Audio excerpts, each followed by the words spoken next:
Hi friends, special डिशमध्ये आज आपण दिवाळीसाठी अर्धा किलो मैद्यापासून छान मस्त टम्म फुगलेल्या आणि कोणत्याही प्रकारच्या साच्याचा वापर न करता घरातीलच एका डब्याचा वापर करून एकसारख्या आकाराच्या करंज्या कशा करायच्या हे पाहणार आहोत। चला तर मग रेसिपीला सुरुवात करूयात। सगळ्यात अगोदर एका परातीमध्ये आपण अर्धा किलो मैदा स्वच्छ चाळून घेणार आहोत आणि कपामध्ये याचं मेजरमेंट सांगता यावं यासाठी हा मैदा मी कपानं मोजत आहे। अर्धा किलो मैदा जर आपण कपानं मोजला किंवा कोणत्याही वाटीनं मोजला तर साधारण 4 कप हा मैदा भरतो।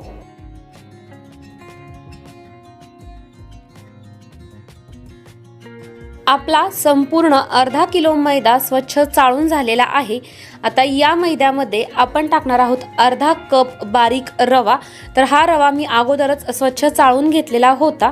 याच्यामध्ये थोडंसं मीठ टाकून घ्यायचे। हे सगळं आपण व्यवस्थितपणे एकजीव करून घेऊयात आणि या मिश्रणामध्ये आता आपण कडकडीत तेलाचं मोहन टाकणार आहोत। कपामध्ये सांगायचं झालं तर पाव कप आणि चमच्यामध्ये सांगायचं झालं तर साधारण 4 चमचे तेल आपल्याला याच्यामध्ये कडकडीत गरम करून ओतून घ्यायचे आणि सुरुवातीला आपण हे उलटण्यानं व्यवस्थित असं मिक्स करून घेऊयात आणि नंतर हाताचा वापर करून अशा पद्धतीनं आपल्याला हे सगळं एकजीव करून घ्यायचं आहे। तर जेव्हा आपण तेल पूर्णपणे एकजीव करून घेतो तेव्हा या पिठाचा अशा पद्धतीचा मुटका व्हायला हवा। तर याच्यामध्ये आता आपण आवश्यकतेनुसार पाणी टाकून घेऊयात आणि याचा एक गोळा मळून घेऊयात। या पिठाचा गोळा मळण्यासाठी आपण रूम टेम्परेचरवरचं पाणी घेतलेलं आहे आणि खूप जास्त पाणी एकदाच टाकायचं नाही तर थोडं थोडं करून पाणी टाकून याचा आपल्याला एक छान असा गोळा मळून घ्यायचा आहे अशा पद्धतीचा। तर संपूर्ण गोळा मळण्यासाठी मला 1 ग्लास आणि वरती थोडंसं पाणी लागलेलं आहे। मळून तयार झालेला हा मैद्याचा गोळा आता मी एका पातेल्यानं झाकून ठेवणार आहे जेणेकरून हे जे पीठ आहे ते छान भिजतं। तर साधारण अर्ध्या तासासाठी आपण हा गोळा झाकून ठेवूयात। तोपर्यंत आता आपण सारण तयार करायला घ्यायचंय। तर कढईमध्ये मी 2 चमचे खसखस छान मस्त भाजून घेतलेली आहे लालसर रंगाची होईपर्यंत। तर ही एका ताटामध्ये ओतून घेऊयात। त्याच पॅनमध्ये आता मी 2.5 वाटी सुक्क खोबरं घेतलेले खिसून। जर तुम्हाला वाटलं तर तुम्ही मिक्सरमध्ये फिरवून सुद्धा खोबरं वापरू शकता, पण पारंपरिक पद्धतीनं आपण जेव्हा करतो तेव्हा खोबरं खिसलं जातं। तर हे खोबरं आपल्याला खूप जास्त लाल करायचं नाही, हलकं असं त्याला गरम करून घ्यायचंय। खोबरं भाजून झाल्यानंतर इथं मी घेतलेले आहेत 10 ते 15 काजू, 10 ते 15 बदाम आणि थोडेसे पिस्ते। तर हे सगळे सुद्धा हलका असा रंग चेंज होईपर्यंत भाजून घ्यायचेत आणि आपण याची पूड तयार करून घेणार आहोत। तुम्हाला हवं असल्यास तुम्ही याचे तुकडे करून सुद्धा वापरू शकता। तर या इथे आपले जे ड्रायफ्रुट्स आहेत ते थंड झाल्यानंतर मी मिक्सरला फिरवून घेतलेलेत आणि ते सुद्धा या ताटामध्ये ओतून घेतलेत। त्याच पॅनमध्ये आता मी घेतलेला आहे अर्धा कप बारीक रवा आणि हा रवा आपल्याला थोडासा भाजून घ्यायचा आहे। खूप जास्त डार्क याचा कलर चेंज करायचा नाही, तर हलका असा हा भाजून घेणार आहोत।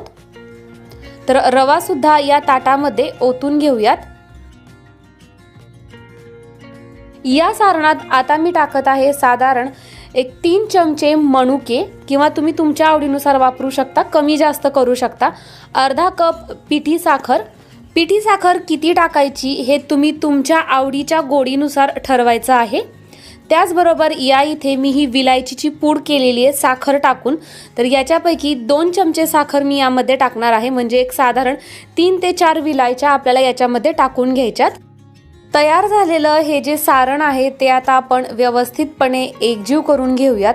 तर कुठलाही गोड पदार्थ करताना त्याच्यामध्ये थोडीशी मिठाची चिमट टाकायची जेणेकरून त्या गोड पदार्थाची चव जी आहे ती थोडीशी जास्त वाढते। त्याच्यामुळे या सारणामध्ये मी 1 चिमट भरून मीठ टाकून घेते आणि हे मीठ सुद्धा याच्यामध्ये आपण व्यवस्थितपणे एकजीव करून घेऊयात आणि आपलं करंज्यांचं जे सारण आहे ते या इथे तयार झालं। अर्धा तास झालेला आहे आणि आपल्या करंज्यांचं मळून ठेवलेलं जे पीठ होतं ते सुद्धा मस्त असं भिजलं गेलेले। तर परत एकदा याला आपण थोडंसं मऊ करून घेणार आहोत। साधारण 5 ते 7 मिनिट मी याला अशाच पद्धतीनं तिंबून घेणार आहे जेणेकरून हे जे पीठ आहे ते छान मस्त मऊ होतं।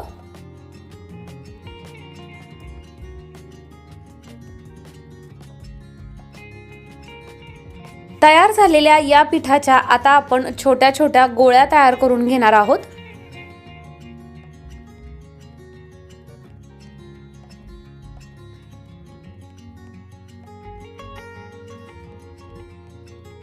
आणि जसं की मी तुम्हाला सुरुवातीला म्हणाले होते की आज आपण डब्याचा वापर करणार आहोत करंजा करण्यासाठी, तर या इथे मी या साईजचा एक डब्बा घेतलेला आहे आणि त्याच्यावरती आपल्याला एक सुती रुमाल बांधायचा आहे। तर माझ्याकडे थोडासा मोठ्या साईजचा रुमाल होता, तोच मी याच्यावरती एका रबर बँडचा वापर करून पॅक करून घेणार आहे अशा पद्धतीनं। तर हा डब्बा आता आपण बाजूला ठेवून देऊयात आणि इथे मी एक लाटी घेतलेली आहे। जर तुम्हाला आवश्यकता वाटली तर तुम्ही ही लाटी लाटताना मैद्याची पिठी वापरू शकता, पण मी आता सुरुवातीला वापरलेली नाही, मला आवश्यकता वाटत नाही। तर याची मी एक अशा पद्धतीची लाटी किंवा आपण याला छोटीशी पुरी म्हणू, तर ती लाटून घेतलेली आहे आणि ही तयार झालेली पुरी आता आपण ठेवणार आहोत डब्याच्या वरती। तर अशा पद्धतीनं ही पुरी आपल्याला डब्याच्या वरती ठेवून घ्यायची आहे आणि याच्यामध्ये आता आपण सारण भरणार आहोत। आपला डब्बा नेहमी तोच राहणार आहे, याचा आकार बदलणार नाही, त्याच्यामुळे आपण याच्यामध्ये सारण किती घालायचं हे सुद्धा आपण ठरवून घ्यायचं। तर साधारण 1-1.5 चमच्याच्या आसपास मी याच्यामध्ये सारण टाकून घेते आणि आता ही पुरी आपल्याला अशा पद्धतीनं फोल्ड करायची आहे किनारीवरती डब्याच्या आणि हातानं असं प्रेस करून याच्या ज्या कडा आहेत त्या आपण वेगळ्या करणार आहोत। तर ही जी पद्धत आहे ती खूप साधी सोपी आणि कोणालाही जमण्यासारखी आहे आणि अशा पद्धतीचा वापर केल्यामुळे आपल्या ज्या करंजा आहेत त्या सुद्धा झटकीपट तयार होतात। तर एक्स्ट्राची जी पुरी किंवा एक्स्ट्राचं जे पीठ होतं ते मी साईडला काढून घेतलेलं आहे आणि या इथे तुम्ही बघू शकता खूपच सुंदर अशा पद्धतीची आपली करंजी तयार झालेली आहे। ही करंजी तेलात फुटू नये याच्यासाठी मी अशा पद्धतीनं याच्या ज्या कडा आहेत त्या दाबून घेते। फक्त या कडा दाबताना आतल्या बाजूने दाबायच्या, जेणेकरून आपल्या करंजीचा जो आकार आहे तो बदलत नाही।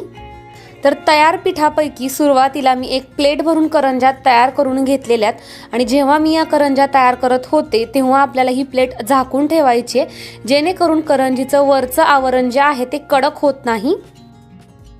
आणि इथे कढईमध्ये आपलं जे तेल आहे ते थोडंसं गरम झालेलं आहे। आपल्याला खूप जास्त कडकडीत हे तेल गरम करायचं नाही, नाहीतर ज्या करंजा आहेत त्या पटकन लालसर होतात। तर या कढईमध्ये आता मी करंजा सोडून घेते, जेवढ्या बसतायत एका वेळेस तेवढ्या करंजा याच्यामध्ये सोडून घ्यायच्यात।